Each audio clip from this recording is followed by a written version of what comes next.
Bon, on fait quoi? Bonjour à tous et bienvenue dans cette nouvelle vidéo. J'espère que vous passez un excellent week-end et surtout un excellent samedi. Aujourd'hui, en ce samedi 4 avril 2020, je vous propose un nouvel épisode de Nostalgique. Et plus précisément, je vous propose un nouvel épisode de critique de citation. C'est un concept que j'ai lancé la semaine dernière. D'ailleurs, je vous mets le lien juste en haut dans le i, le tout premier épisode qui était sur là au-dessus. Aujourd'hui, je vais vous proposer le deuxième épisode. En fait, ce que je vais essayer de faire dans cette série, c'est à chaque fois de critiquer des citations d'auteurs que j'apprécie. Et ceux que j'apprécie en premier, je vais essayer de mettre. Donc c'est pour ça que le tout premier a été fait sur là au-dessus, qui était un gros coup de cœur que j'avais découvert il n'y a pas longtemps. C'est pour ça que je vous ai fait la vidéo directement après. Et aujourd'hui, je vais encore une fois vous parler de quelqu'un que je viens de découvrir il n'y a pas longtemps et surtout d'un chemin de pensée, d'une manière de penser, d'une philosophie de vie. Et en fait, aujourd'hui, on va parler de Épictète et plus précisément, on va parler de stoïcisme et on va essayer de critiquer les citations d'Épictète. Donc voilà, c'est parti, on part pour ce deuxième épisode de critique de citations avec Épictète. C'est parti, on y va. Allez, go!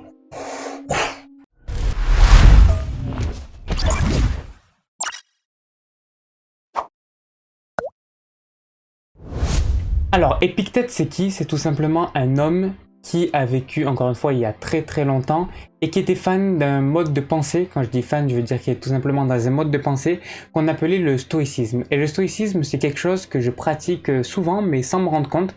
Parce qu'en fait, un peu dans ma philosophie de vie, j'ai remarqué que j'étais beaucoup dans ça, mais sans même savoir que ça portait un nom. Et du coup, je me suis un petit peu intéressé au stoïcisme. Et quand j'ai regardé les personnes qui étaient dans ce mouvement-là, alors il y en avait deux personnes qui revenaient. C'était Épictète et Sénèque. Alors bien sûr Sénèque car c'est le créateur de la pensée stoïcienne, et puis après Épictète tout simplement car lui a beaucoup de citations à ce sujet et c'est ce qu'on appelle un élève du stoïcisme.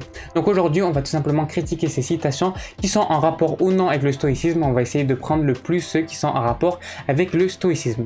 Également je vais essayer de faire plus concret, je vais essayer de ne pas passer 1 heure sur chaque citation pour que vous puissiez consommer cette vidéo quand vous voulez et qu'elle ne dure pas 20 minutes. Donc on va essayer de faire ça rapidement. Donc c'est parti, on commence. Pour la première citation. N'attends pas que les événements arrivent comme tu le souhaites. Décide de voir ce qui arrive et tu seras heureux. Alors que veut dire cette phrase pour moi? Alors moi je la vois tout simplement que en fait il faut pas rester sur sa chaise à se plaindre et à dire tout simplement voilà j'ai envie d'être millionnaire, ben j'attends sur ma chaise et le million va me tomber dessus. Ou sinon un autre truc de se dire tout simplement mais j'attends ce qui m'arrive dans ma vie puis on verra bien. Voilà, c'est deux choses là que je vois. Pour la première pensée c'est très simple. De dire ça bien sûr que ça marchera pas. Parce que de rester sur une chaise et dire je vais être millionnaire, ben bien sûr que ça marchera pas. Justement vous allez vous plaindre et rentrer un peu dans cette spirale là.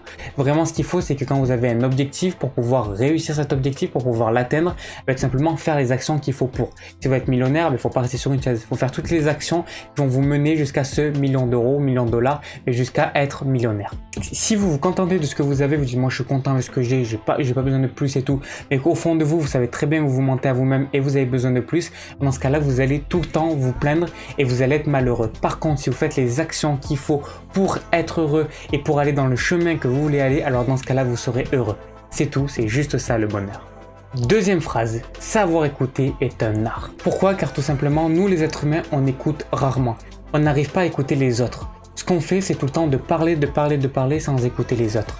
Mais il y a quelque chose qui avait été dit dans un livre que j'ai lu il y a déjà plusieurs années, mais que j'aimerais bien n'empêche me remettre à lire car c'est juste un classique du développement personnel et surtout de la relation aux autres, des relations sociales.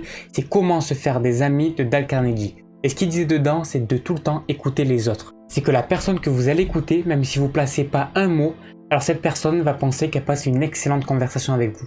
Ça veut dire que si vous laissez parler la personne et que vous l'écoutez uniquement, cette personne va croire que vous participez à la conversation. Pourquoi? Parce que quand vous écoutez une personne, quand vous la laissez parler, elle va se sentir bien, elle va dire tout ce qu'elle pense, mais surtout elle va se sentir libre, elle va dire « Oh, il ne me coupe pas la parole ». Qu'est-ce qu'il y a de plus horrible que se faire couper la parole? Et vraiment, quand on parle encore plus profond de vraiment savoir écouter, c'est vraiment de savoir écouter la personne. Pas juste d'écouter ce qu'elle dit et de penser à autre chose, vraiment d'écouter, d'entendre, de prendre en considération ce que vous dit la personne. Et ça, c'est vraiment un art de la communication. Si vous arrivez à faire ça, vous allez vous mettre toutes les personnes dans votre poche. Vous allez pouvoir être ami avec tout le monde et tout le monde va vous adorer. La troisième, ce qui trouble les hommes, ce ne sont pas les choses. Ce sont les opinions qu'ils en ont. Ça veut dire qu'en fait, ça revient aussi avec une autre phrase qui dit tout simplement, qui dit « je crois ce que je vois ». Cette phrase a souvent été retournée. En fait, c'est pas « je crois ce que je vois », mais « je vois ce que je crois ». C'est ça le vrai truc. Et c'est un peu en rapport avec ça.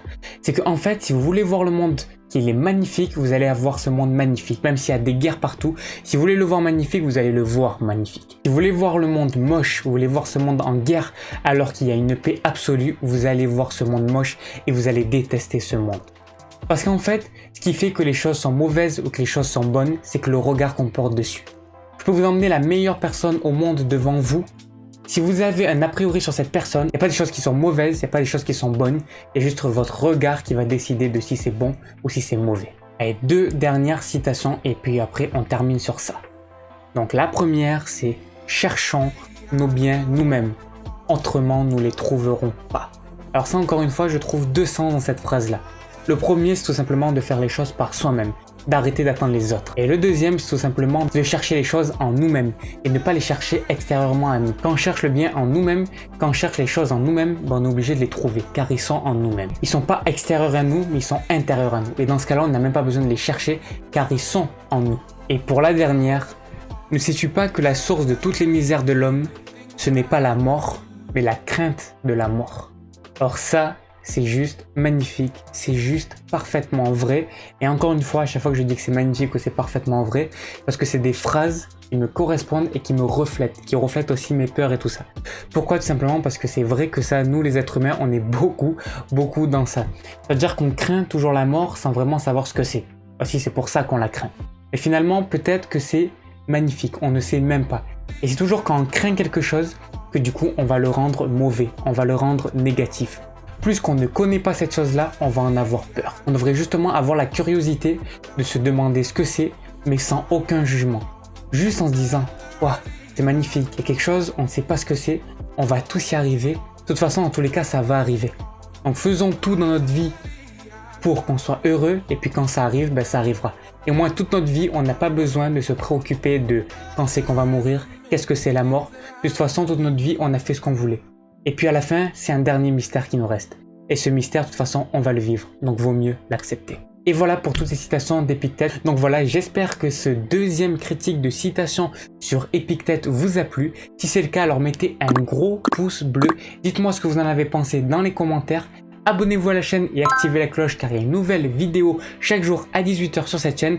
Également, je vous mets le lien dans la description de ma deuxième chaîne où je fais une vidéo par jour à 20 h. Et nous, on se retrouve demain car demain, on est dimanche, on a un nouveau jour. Voilà, je vous souhaite une excellente journée, une excellente soirée et bien sûr une excellente vie. À demain. Allez, ciao.